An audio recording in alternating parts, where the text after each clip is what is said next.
The hallways of Lincoln High School buzzed with the usual Monday morning energy.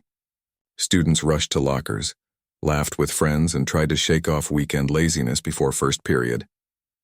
Among them moved Jasmine Williams, her backpack slung over one shoulder, her natural hair pulled back in a neat bun that kept it away from her face while she studied.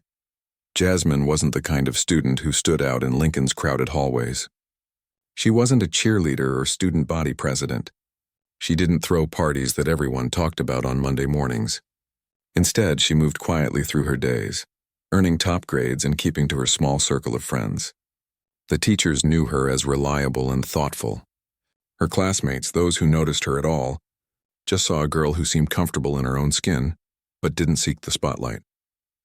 What nobody at Lincoln High knew was that Jasmine had a whole other life outside those brick walls. A life where she wasn't just another face in the crowd, but someone who commanded respect through years of dedication and hard work. "Hey, Jazz," called a voice from behind her. Jasmine turned to see her best friend Tanya jogging to catch up, her colorful beaded bracelets jingling with each step. "Did you finish that chemistry homework? I swear Mr. Patterson is trying to kill us with electron configurations." Jasmine laughed, pulling out her neatly organized binder. "Yeah, I finished it last night. You can copy if you want, but you have to let me explain it too. There's going to be a quiz on this stuff next week."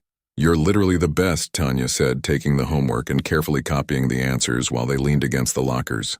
"I don't know how you keep everything straight in your head." "It's just practice," Jasmine said with a small shrug. She didn't add that practice was something she understood better than most people her age. That discipline was as natural to her as breathing. The two friends walked together to their first class, weaving through groups of students who seemed determined to stand in the middle of hallways. They passed by the trophy case where the football team's achievements took center stage. Lincoln High lived for its football glory, and the players enjoyed a status that sometimes felt like royalty. "Oh, great," Tanya muttered, suddenly gripping Jasmine's arm. 12 o'clock. King Jerk and his court. Jasmine followed her friend's gaze to see Derek Sampson holding court by the water fountains. At 6'2" with broad shoulders and the confident swagger that came from being the school's star quarterback, Derek took up space in a way that was both physical and social. Around him clustered his usual group, other football players and a rotating selection of students who hoped some of his popularity might rub off on them. Derek wasn't looking their way, thankfully. He was too busy describing what sounded like a weekend party, his voice carrying down the hall. Jasmine and Tanya slipped into their classroom without drawing his attention. "I don't get why everyone worships him," Tanya whispered as they took their seats. "He's such a jerk to anyone who isn't in his inner circle." Jasmine nodded but didn't say anything. She had watched Derek's behavior since freshman year. The way he seemed to feed off making others uncomfortable, the casual cruelty he showed to students he deemed beneath his notice, the teachers who looked the other way because his touchdown passes might take them to state championships. She opened her notebook, pushing thoughts of Derek from her mind. She had more important things to focus on. That evening, Jasmine sat at the kitchen table, textbooks spread around her as she worked on an essay. The house smelled of her mom's famous jollof rice, a recipe passed down from Jasmine's grandmother who had moved to America from Nigeria decades ago. The familiar scent helped her focus, a reminder of family traditions that stretched back generations. "Homework going okay?" her dad asked, stopping to peek at her essay as he passed through the kitchen. "Yeah, almost done," Jasmine replied. She glanced at the clock. "We should leave in 30 minutes, right?" Her father nodded. "Your mom's already changed. I'll be ready too." 3 times a week for the past 9 years, the Williams family followed the same routine. Dinner, homework, and then they drove across town to Master Chen's Academy of Brazilian Jiu-Jitsu. What had started as a way for a 7-year-old girl to learn self-defense had become the center of Jasmine's life outside school.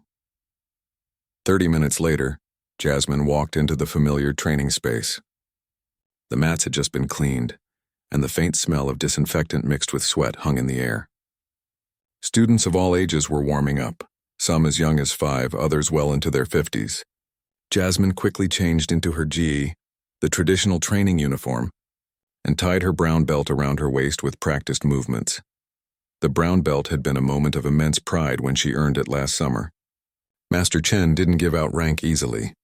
Each belt promotion came only after countless hours of practice, sparring, and demonstrations of both technique and character. 9 years of dedication had brought her to this level, just one step below black belt. Williams, Master Chen called from across the room. The small, wiry man had been teaching jiu-jitsu for over 30 years.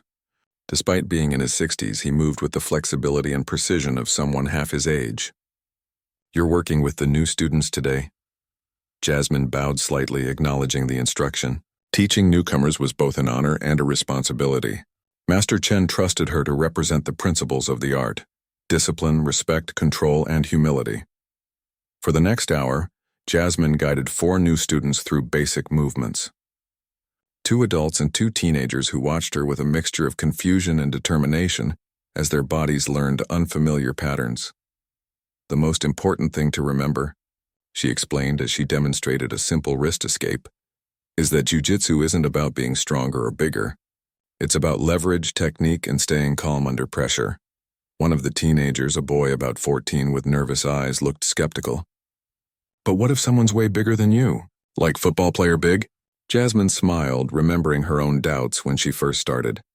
"Size matters less than you think. Here, let me show you." She called over Miguel, one of the senior students who towered over her by nearly a foot and outweighed her by at least 50 pounds. What followed was a controlled demonstration. Miguel grabbed her wrist with significant force, and in a series of fluid movements that looked almost like a dance, Jasmine redirected his energy, slipped out of his grasp, and put him in a gentle but effective hold. The new student's eyes widened. "Whoa," breathed the 14-year-old. "It takes time," Jasmine said, helping Miguel up. "Years of practice.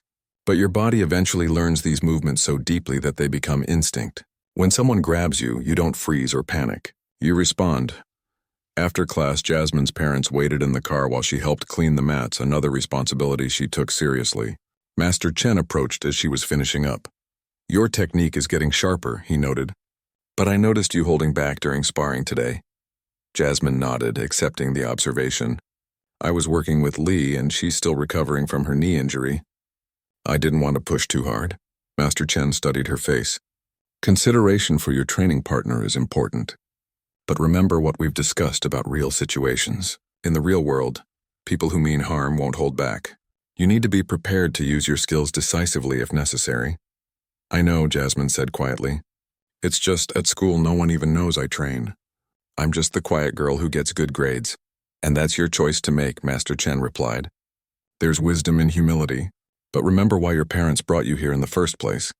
Jasmine's mind flashed back to the stories her parents had shared. How her mother had been bullied relentlessly in high school for her accent and cultural differences.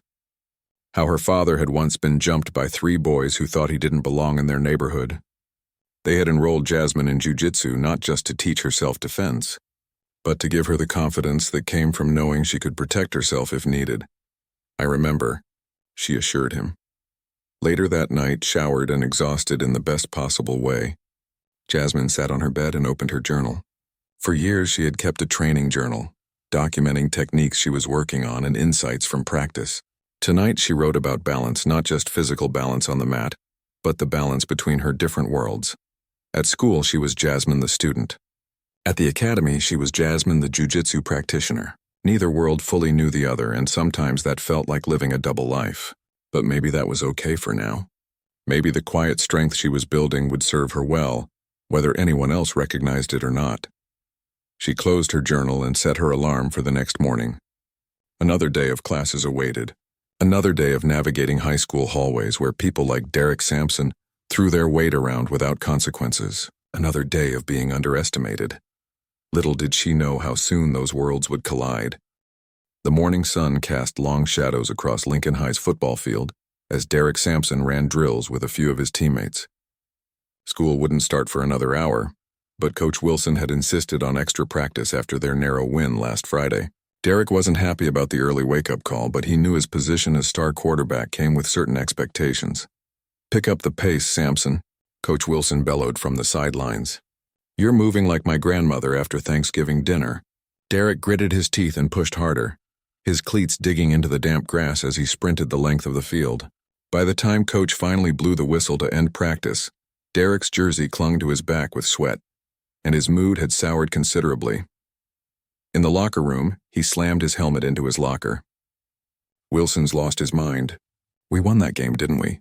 Who cares if it was only by 3 points? His teammate Tyler shrugged as he changed into his school clothes. He's just pushing us because scouts are coming to the next game.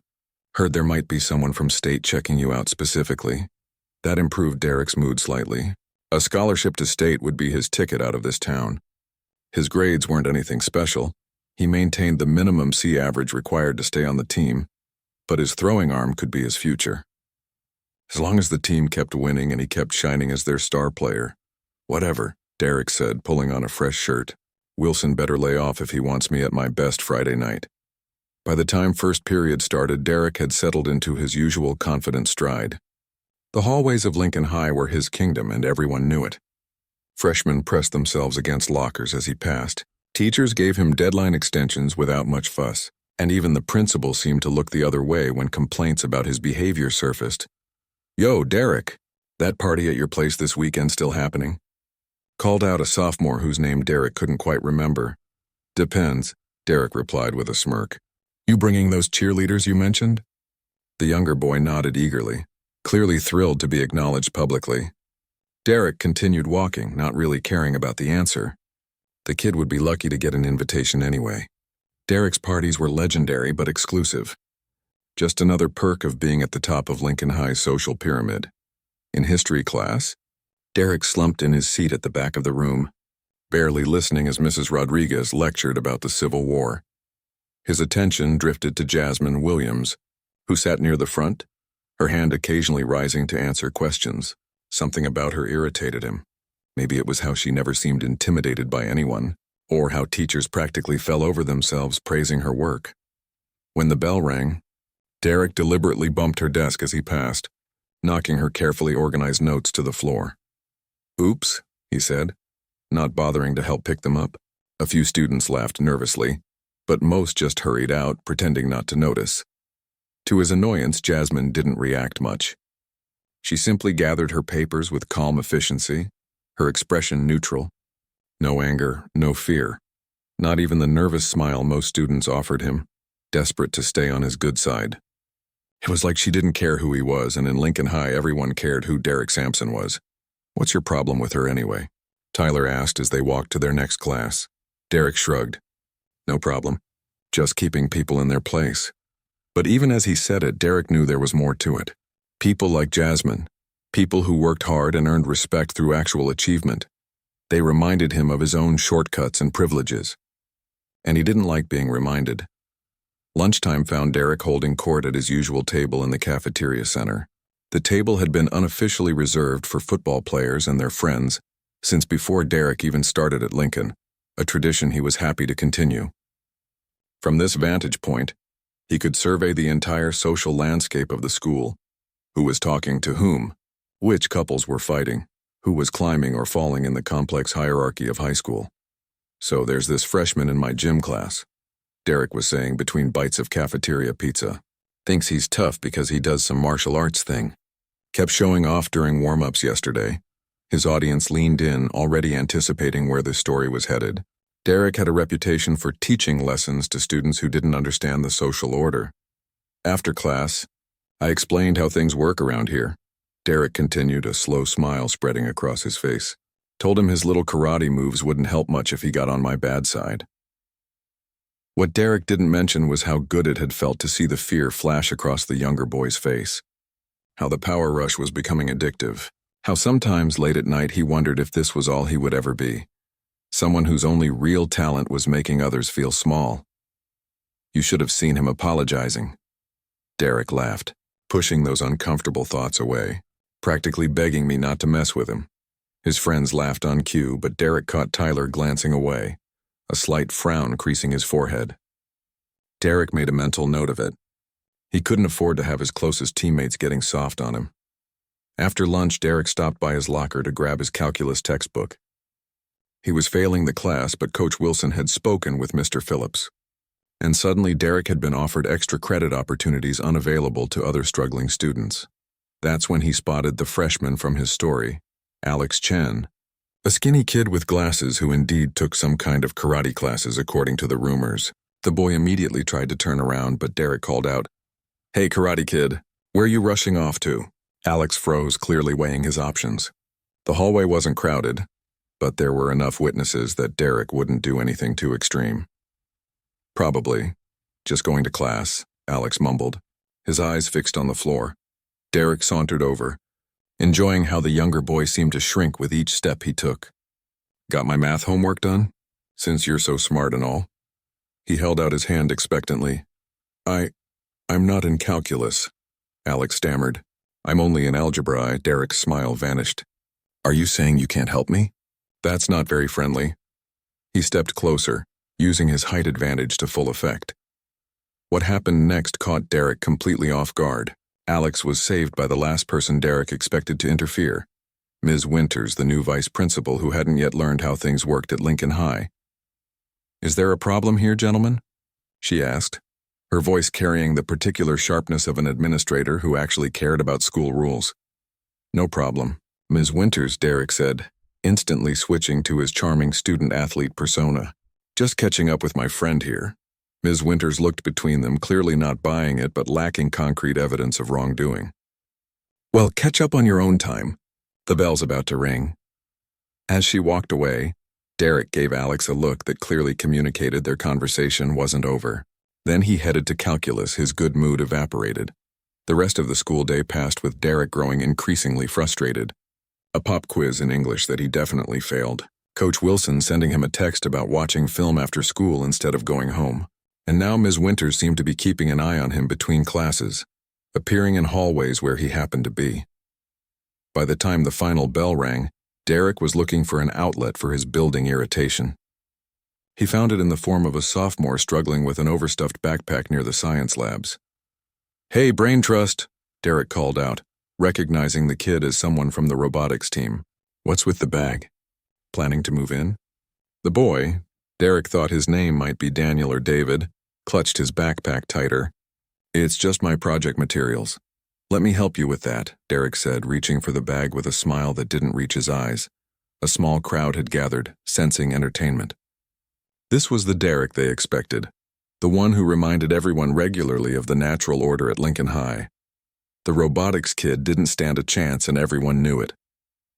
What they didn't know was how empty these moments had started to feel for Derek, how the rush of power grew shorter each time, how sometimes he lay awake wondering if this would be all people remembered about him after graduation, that he was the guy who made high school hell for anyone who didn't fit his definition of worthy. But those thoughts were private fears, buried deep beneath the confident exterior he showed the world. Right now he had a reputation to maintain, and if that came at the expense of some random sophomore's dignity, so be it. As Derek reached for the backpack, something caught his eye. Jasmine Williams, walking past with her friend Tanya. For a brief moment their eyes met, and Derek saw something in her expression that wasn't fear or admiration or even dislike. It was assessment, like she was measuring him somehow. Then she continued walking, apparently deciding this situation wasn't worth her attention. Her dismissal bothered Derek more than it should have. Who was she to judge him? By tomorrow he'd remind Jasmine Williams exactly where she stood in the Lincoln High pecking order. But for now, he had this robotics kid to deal with. Derek turned back to his target, unaware that his world was about to change completely, and that the quiet girl he'd dismissed would be the catalyst. Tuesday mornings at Lincoln High usually passed without much excitement. Students dragged themselves through hallways, still recovering from Monday's return to reality. Teachers sipped extra strong coffee while trying to engage sleepy teenagers. The building itself seemed to settle into the rhythm of the school week, the initial Monday chaos giving way to routine. For Jasmine, Tuesdays meant AP Chemistry first period, followed by English Literature, her favorite class with Mr. Thompson, who actually made discussions about century-old books feel relevant. As she organized her locker before first bell, she mentally reviewed the chemistry formulas they'd be tested on next week. Morning, Tanya said, appearing beside her. Today her friend wore bright yellow earrings that matched her sweater, a splash of sunshine in the drab school hallway. You ready for that chem quiz? Almost, Jasmine replied, exchanging her English notebook for her chemistry one. I still need to review the last chapter tonight. Want to study together after school? Tanya was about to answer when a commotion from down the hall caught their attention. The usual hallway chatter shifted. voices dropping to curious whispers as heads turned toward the sound. "What's going on?" Jasmine asked, closing her locker. Tanya stood on tiptoes, trying to see over the gathering crowd. "Can't tell. Probably Derek and his crew messing with someone again." Jasmine hesitated. Part of her wanted to just head to class and avoid whatever drama was unfolding. It wasn't her business, and getting involved with Derek Sampson's antics never ended well for anyone. But another part, the part her parents had raised and Master Chen had trained, couldn't just walk away if someone needed help. "I'm going to check," she decided, moving toward the crowd with Tanya reluctantly following. As they got closer, the situation became clear. Derek and two of his football teammates had cornered Alex Chen, the freshman Jasmine recognized from her bus route. Alex's backpack had been dumped on the floor, papers and books scattered across the linoleum. The younger boy was kneeling, trying to gather his belongings while Derek held a notebook just out of reach. "Please," Alex was saying, his voice tight with humiliation. "That's my science project. I worked all weekend on it." Derek leafed through the pages with exaggerated interest.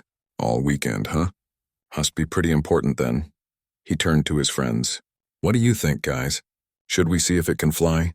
He made a motion like he was about to rip out pages. The circle of students watching remained silent. Some looked uncomfortable but did nothing. Others had their phones out, ready to capture whatever happened next. Not a single person stepped forward. Something shifted in Jasmine's chest, a quiet anger that had been building for years. Not just at Derek, but at the culture that allowed him to thrive. At the teachers who looked away. At the students who watched in silent relief that they weren't the target today. Before she could second-guess herself, Jasmine stepped through the circle. "Give it back," she said, her voice calm but firm. The hallway went quiet. Derek looked up, genuine surprise crossing his face before his trademark smirk returned. "Well, look who it is," he said, shutting the notebook. "Miss Perfect wants to play hero." Jasmine ignored the taunt, holding out her hand. "The notebook, Derek, give it back to him." Derek pretended to consider this, tapping the notebook against his chin. "You know, I don't think I will. But hey, if it's so important to you." He held it out toward her, then quickly pulled it back when she reached for it. His friends laughed on cue. "We're going to be late for class," Jasmine said, her voice still level. She turned to Alex. "Keep picking up your stuff. He'll give the notebook back." The certainty in her tone seemed to confuse Derek momentarily. He wasn't used to people speaking to him with such confidence, especially not someone like Jasmine who had never confronted him before. "And who's going to make me?" Derek asked, stepping closer to tower over her. "You?" Several students had their phones raised now, sensing that something unusual was happening. Derek Sampson being challenged was rare enough. Derek being challenged by Jasmine Williams, the quiet, studious girl who kept to herself, was unprecedented. "I'm not trying to make you do anything," Jasmine replied, meeting his gaze without flinching. "I'm just giving you the chance to do the right thing." Derek's smirk faltered slightly. This wasn't going how his confrontations usually went. By now, most students would be backing down, intimidated by his physical presence and social power. But Jasmine stood her ground, seemingly unaffected by either. He glanced around, aware of their audience, and something hardened in his expression. He couldn't lose face, not here, not to her. "The right thing, huh?" Derek's voice took on an edge. "The right thing would be for you to mind your own business." He looked around at the watching students. "See, this is what happens when people forget their place. They start thinking they can tell others what to do." Alex had managed to gather most of his scattered papers. He stood now, clutching them to his chest, looking between Jasmine and Derek with obvious anxiety. "Just give him the notebook," Jasmine repeated. "Then we can all go to class and forget this happened." "I've got a better idea," Derek said, his voice dropping. "Why don't you walk away right now before you regret getting involved?" The threat hung in the air. A few students exchanged glances, the atmosphere growing tense. Everyone knew Derek didn't make empty threats. Anyone who crossed him eventually paid for it one way or another. Jasmine felt Tanya's hand on her arm, a silent plea to let it go. But she couldn't, not anymore. Not after years of watching Derek and others like him rule through fear. "No," she said simply. The single word seemed to echo in the sudden silence. Derek blinked, clearly not expecting this response. "What did you say?" he asked, stepping even closer. "I said no," Jasmine repeated. "I'm not walking away." For a moment, Derek seemed at a loss. Then anger flashed across his face. In one quick motion, he reached out and grabbed Jasmine's shoulder, his fingers digging in hard enough to hurt. Listen, I don't know who you think. He never finished the sentence. The moment his hand made contact with her shoulder, something in Jasmine's eyes changed. Not fear as he expected. Something else. A focused intensity that made him falter mid-sentence. Take your hand off me, she said quietly. Derek's grip tightened instead. Or what? He challenged, doubling down. What exactly do you think you're going to do about it? It was the question everyone had been wondering. What could Jasmine possibly do against someone like Derek? He was bigger, stronger, backed by his football teammates and his untouchable status at Lincoln High. Jasmine was just Jasmine. Except she wasn't just Jasmine. She was also the girl who had spent 9 years learning how to handle exactly this kind of situation. Last chance, she said, her voice still calm. Let go. Derek laughed, looking around at the crowd as if to say, can you believe this? When he turned back to Jasmine, his fingers still gripping her shoulder, his expression was almost pitying. You really don't get how things work around here, do you? I think it's you who doesn't get it, Jasmine replied. Before anyone realized what was happening, Jasmine moved. Her left hand came up and over, gripping Derek's wrist while her body pivoted slightly. To the watching students, it looked like a simple movement. Nothing dramatic or showy. But suddenly Derek's grip was broken and he was the one looking surprised. What the? He started, his face flushing with anger. He reached for her again, this time with more force. But Jasmine was ready.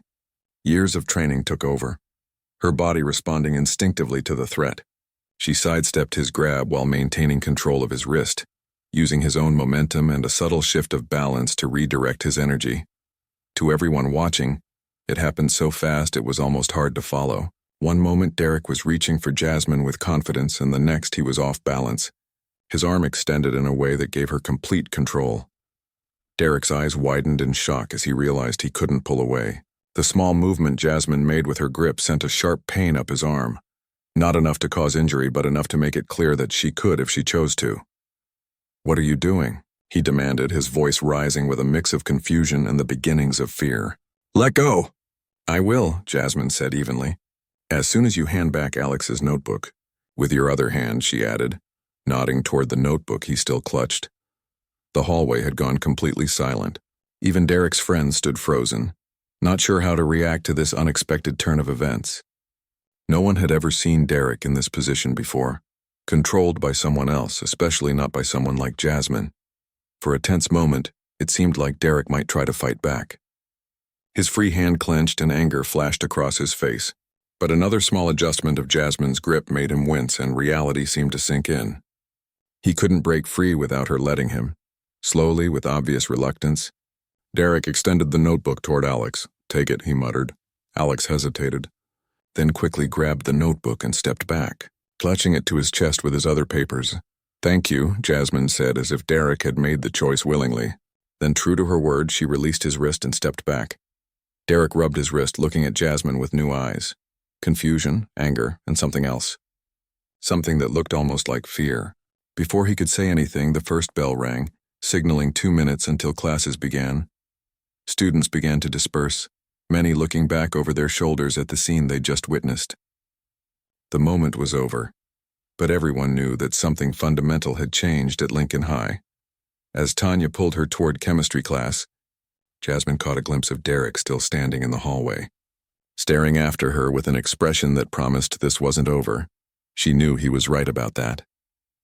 This was just the beginning. Word travels fast in high school.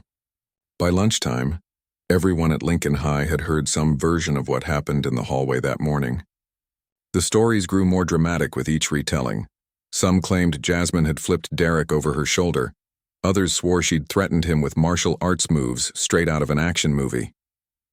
The truth was less spectacular but somehow more impressive.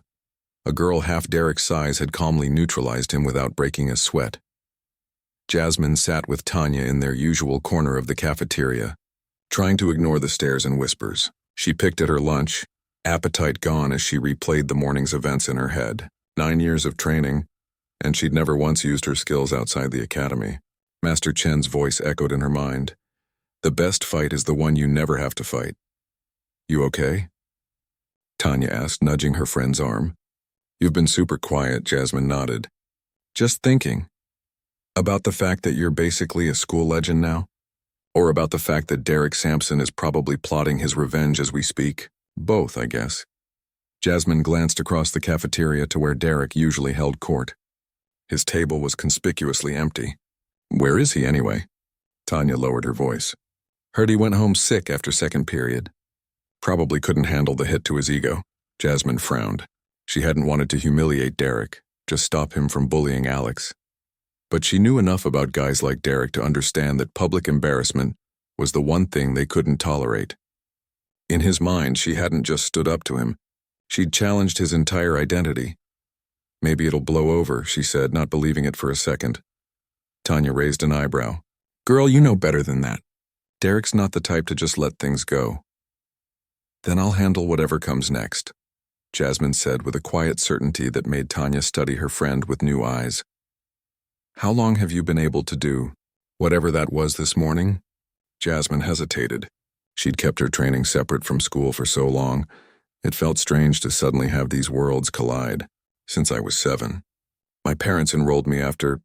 She paused, deciding how much to share. After some things happened to them when they were younger. Understanding dawned on Tanya's face. So all these years when Derek and his crew have been terrorizing kids, you could have...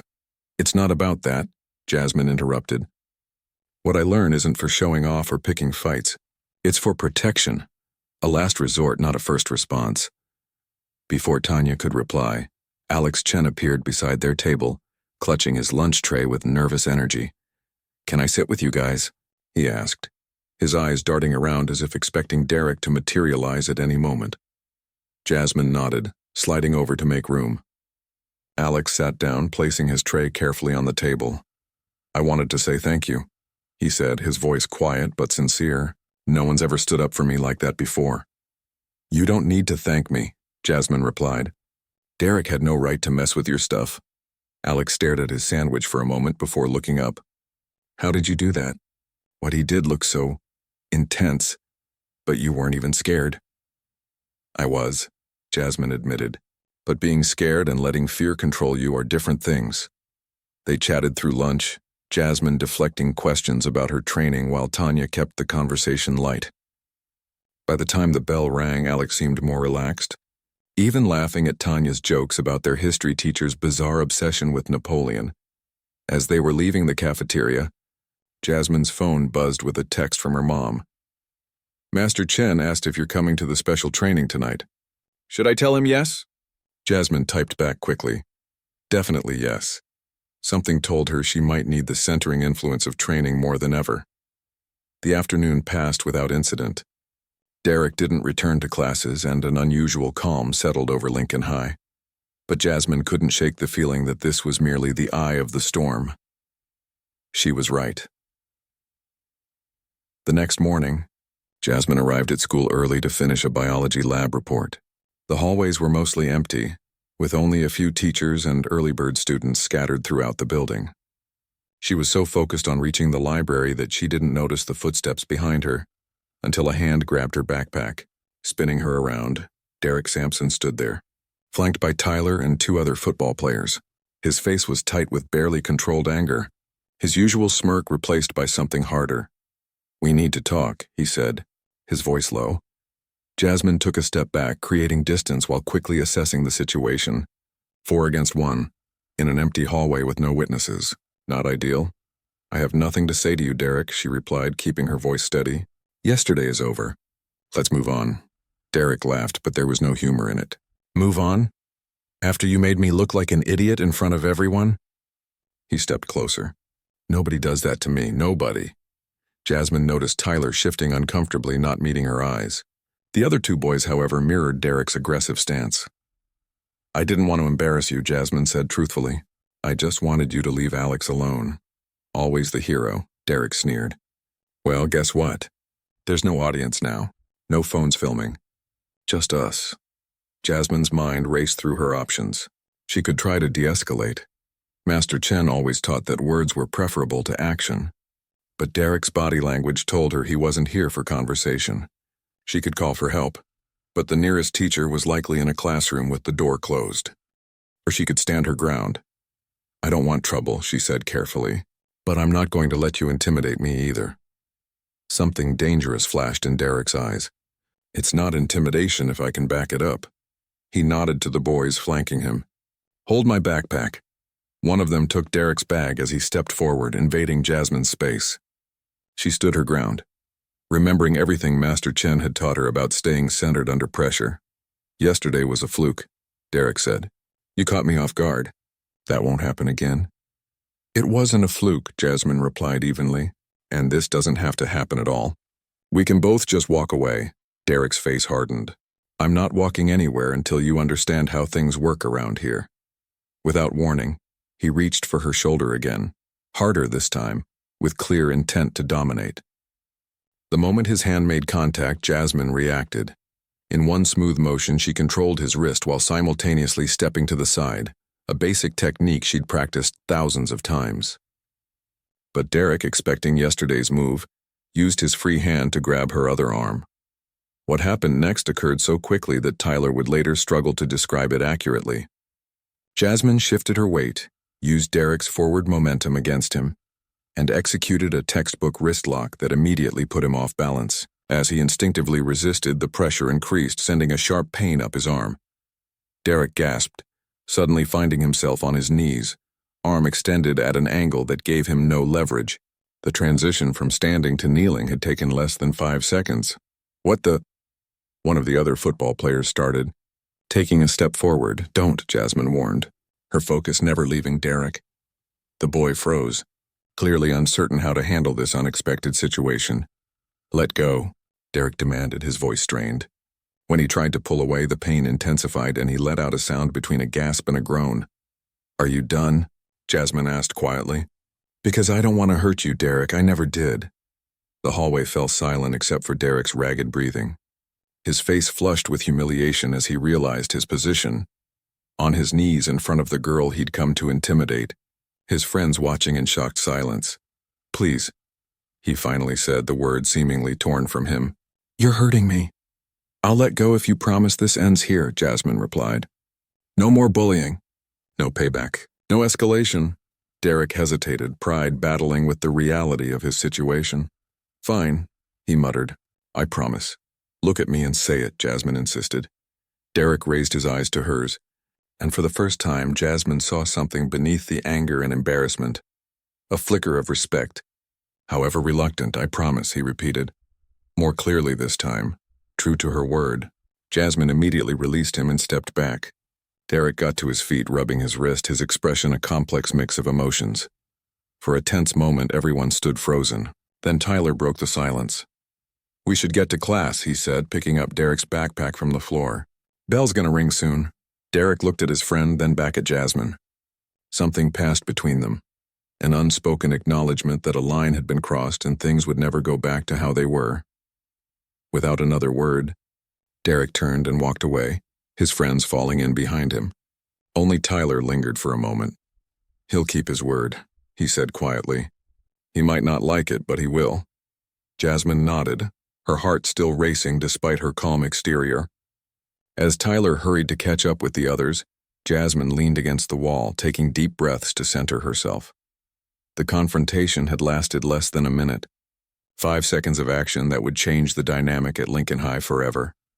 By third period, new stories were circulating. Some said Derek had challenged Jasmine to a rematch and lost again. Others claimed he'd brought his whole team, but she'd fought them all off. The wilder the rumor, the faster it spread. The truth, as witnessed only by Tyler and the other 2 football players, was both simpler and more profound. Faced with someone who refused to be intimidated, who had the skills to back up her confidence, Derek Sampson had done something no one at Lincoln High had ever seen him do before. He had backed down. And somehow, in that moment of surrender, he had revealed a humanity that his years of bullying had obscured, a glimpse of the person he might become if he chose a different path. Jasmine couldn't know it then, but those 5 seconds in an empty hallway would change more than just her relationship with Derek. They would start a ripple effect that would transform Lincoln High itself. News travels at lightning speed in the digital age, And high schools are ground zero for information spread. By Friday afternoon, nearly everyone at Lincoln High had seen the video of Jasmine and Derek's first confrontation. Someone had captured the entire encounter on their phone. From Derek grabbing Alex's notebook to Jasmine calmly taking control of the situation. The video had circulated through every social circle, discussed in hushed whispers during class and analyzed loudly at lunch tables. What hadn't been captured on video was the second confrontation, the one where Derek truly understood who he had challenged. But whispers of that encounter spread too, growing more legendary with each telling. By the end of the week, some versions had Jasmine taking on the entire football team single-handedly. Jasmine tried to ignore the stares and sudden attention. She'd gone from being virtually invisible to uncomfortably visible overnight. People she'd never spoken to suddenly wanted to sit with her at lunch. Freshmen looked at her with something close to hero worship. Even some teachers seemed to regard her differently, with a mix of concern and newfound respect. "This is exactly why I never wanted anyone to know," she told Tanya as they walked home Friday afternoon. "I don't want to be the girl who took down Derek Sampson, that's not who I am." "But you did take him down," Tanya pointed out.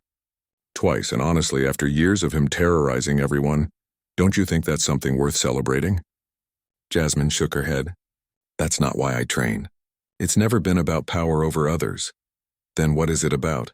Tanya asked, genuinely curious. Jasmine considered the question as they walked. "It's about understanding yourself. About learning that real strength isn't about dominating others, it's about having the discipline not to, even when you could." Tanya looked skeptical. "That sounds great in theory, but Derek needed to be stopped.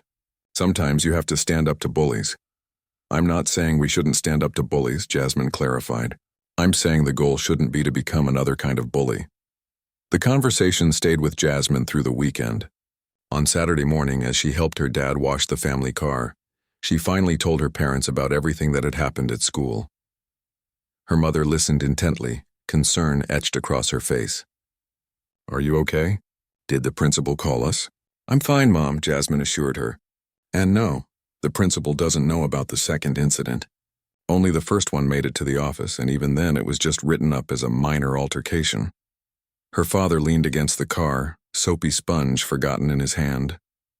"I'm proud of you for standing up for that boy," he said after a moment. "But I'm even more proud of how you handled it. Master Chen always says the goal is minimal force for maximum effect," Jasmine replied with a small smile. "It's more than that," her father said. "You gave Derek an opportunity to save face even while stopping him. That takes wisdom, not just technique." That evening at training, Master Chen called Jasmine aside after class. They sat on a bench outside the academy, watching the sunset paint the sky in shades of orange and pink. "I heard about your week," he said, his voice neutral. Jasmine wasn't surprised. The local martial arts community was small, and news traveled fast. "I tried to handle it the way you taught us," she said. Master Chen nodded. "And did it resolve the situation?" "I think so," Jasmine said. "At least with Derek directly. But now everyone's looking at me differently." "That is the burden of revealed strength," Master Chen replied. "People will always have expectations once they see what you're capable of. So what do I do?" "You continue to be who you are," he said simply, "not who they expect you to be." Monday morning brought another shift in the Lincoln High dynamic. Jasmine arrived to find Derek standing by her locker alone. Her body tensed automatically, preparing for another confrontation, but his posture wasn't aggressive. If anything, he looked uncomfortable. "Can we talk?" he asked, his voice low enough that passing students couldn't hear. Jasmine hesitated, then nodded. "Go ahead." Derek glanced around, clearly preferring more privacy, but resigned himself to the public setting. "I've been thinking about what happened," he began, "and I wanted to apologize." The words seemed to physically pain him, but Jasmine could tell they were genuine. She waited, giving him space to continue. "What you did—" Derek paused, searching for words. "You could have really hurt me. Both times. But you didn't, you just stopped me." "That was the point," Jasmine said. "Not to hurt you. Just to stop what was happening." Derek nodded slowly. "Coach has been talking about control, about how real strength is about restraint. I never really got what he meant until—" He trailed off, gesturing vaguely between them. An awkward silence fell. Jasmine realized that despite years of seeing Derek in the hallways, this was the first real conversation they'd ever had. "Anyway," Derek continued finally, "I just wanted you to know that I'm backing off. Not just with you, but with everyone." He seemed to struggle with what to say next. "Maybe you could show me some of those moves sometime?" The request surprised her. "You want to learn?" Derek shrugged, a hint of his old confidence returning. "Might be useful. For football, I mean. Balance and stuff." Jasmine found herself smiling slightly. "Maybe, we'll see." As Derek walked away, Tanya appeared, eyes wide. "Was that a civilized conversation with Derek Sampson? The world truly is ending." "People can change," Jasmine said, watching Derek disappear down the hallway. "If you say so," Tanya replied skeptically. "Oh, by the way, have you seen this?" She held up her phone, showing a social media post about the incident that had racked up thousands of likes and shares beyond Lincoln High. Jasmine groaned. "Great. Just what I need, more attention." But the attention wasn't entirely unwelcome when it came from unexpected sources. Later that day, Vice Principal Winters called Jasmine into her office. "I've seen the video," Ms. Winters said without preamble, "and I've heard about how you handled yourself." Jasmine waited for the reprimand, but it didn't come. "We have a problem with bullying at this school," Ms. Winters continued. "It was here long before I arrived, and the culture seems resistant to change." She studied Jasmine thoughtfully. "But sometimes all it takes is one person to shift the dynamic." "I'm not sure what you mean," Jasmine said carefully. "I'm starting an anti-bullying initiative," Ms. Winters explained. "Not the usual assemblies that everyone ignores, but something student-led. Something real." She leaned forward. "I'd like you to help design it." By the end of the week, Jasmine found herself in the unusual position of working alongside school administration to create meaningful change. The preliminary meeting included students from every grade and social group, even Tyler from the football team, who admitted quietly that he'd been uncomfortable with Derek's behavior for a long time, but hadn't known how to speak up.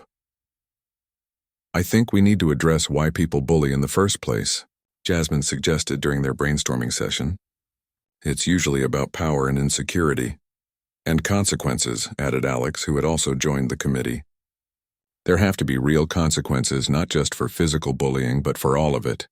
The initiative grew from there. Posters appeared in hallways. Teachers incorporated anti-bullying messages into their lessons. A peer mediation program began training student volunteers to help resolve conflicts before they escalated. And something else happened, something Jasmine hadn't expected. One afternoon after school, she found a group of younger students waiting outside her last class. "We heard you know how to defend yourself," one girl said hesitantly. "Could you teach us?" The question led to a conversation with Ms. Winters and eventually to the formation of an after-school self-defense club. Master Chen agreed to help, offering his expertise and sometimes his academy space for training. What began with 5 nervous students grew to over 20 within a month. "It's not just about the physical techniques," Jasmine explained during their first session. "It's about confidence, about knowing your worth and your boundaries." Derek surprised everyone by showing up to the third meeting of the club. He stood awkwardly at the back, watching as Jasmine demonstrated a simple wrist escape. "Mind if I join?" he asked during the break. The room fell silent, students exchanging glances. Everyone knew who Derek was and what he'd done. Jasmine met his gaze evenly. "2 conditions. First, you participate fully. No halfway commitment. Second, you help me teach the freshmen. They relate to you differently than they do to me." Derek considered this, then nodded. "Deal." It wasn't an overnight transformation. Derek still had moments of arrogance, still struggled with his temper. But something fundamental had shifted, not just for him but for Lincoln High as a whole. The unspoken hierarchy that had allowed bullying to thrive was being dismantled, conversation by conversation, action by action. 6 weeks after the confrontation in the hallway, Jasmine stood at the front of a packed classroom, looking out at the faces of students who had come together to change their school culture. She thought about how differently things might have gone if she'd used her training to humiliate, rather than simply stop Derek. About how easy it would have been to become another kind of bully, wielding different weapons but causing the same kind of harm. Real strength, she told the group, echoing Master Chen's wisdom, isn't about having power over others. It's about having power over yourself. about making choices that lift people up instead of putting them down. From the back of the room, Derek caught her eye and gave a small nod of understanding. They weren't friends exactly, might never be, but they had found something perhaps more valuable, mutual respect built on the recognition of each other's humanity. And that, Jasmine realized, was the most important lesson of all.